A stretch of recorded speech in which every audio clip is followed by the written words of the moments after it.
નમસ્કાર મિત્રો, આપનું સ્વાગત છે અમારી ચેનલમાં। આજે આપણે વાત કરવાના છીએ એવી એક સમસ્યા વિશે જે દરેક ઘરમાં જોવા મળે છે। ઘરે લીલા ધાણા લાવ્યા પછી 2-3 દિવસમાં પીળા પડી જાય છે, સડી જાય છે અથવા વાસ આવવા લાગે છે।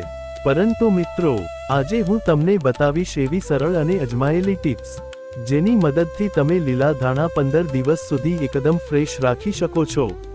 તો ચાલો વિડિયો અંત સુધી જરૂર જુઓ। ટીપ 1, ધાણા સાચી રીતે સાફ કરવી। 1 મિનિટ। સૌપ્રથમ, લીલા ધાણા લાવ્યા પછી તરત તેમાંથી પીળા પાન, ડાંગરા અને બગડેલા ભાગ દૂર કરો। હવે એક મોટા વાસણમાં સાફ પાણી લો અને ધાણાને 2 થી 3 વાર હળવેથી ધોઈ લો, જેથી માટી અને ગંદકી સંપૂર્ણ રીતે નીકળી જાય।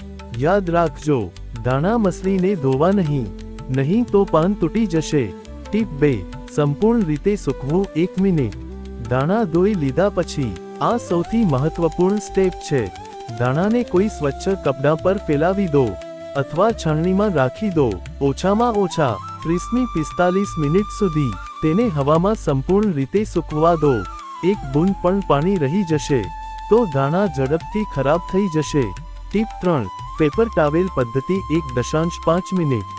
હવે લો એક એરટાઇટ ડબ્બો, ડબ્બાની તળિયે એક પેપર ટાવેલ અથવા ટિશ્યુ પેપર પાથરો।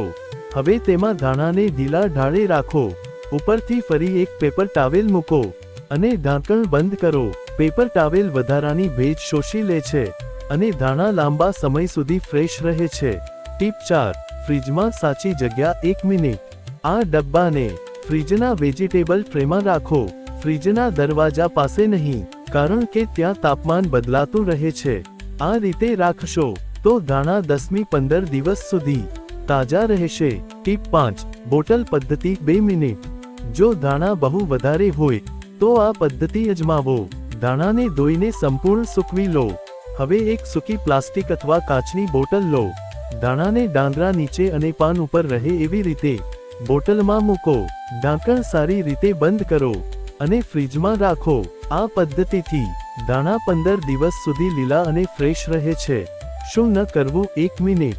મિત્રો, આ ભૂલો ક્યારેય ન કરો। ભીના ધાણા સીધા ફ્રીજમાં ન મૂકો, પોલિથીન બેગમાં હવા વગર ન બાંધો, વારંવાર ડબ્બું ખોલીને ન જુઓ। આ ભૂલો ધાણાને ઝડપથી ખરાબ કરે છે। અંતિમ સલાહ 30 સેકન્ડ।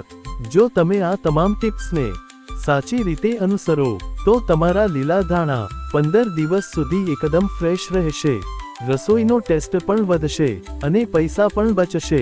આઉટરો 30 સેકન્ડ।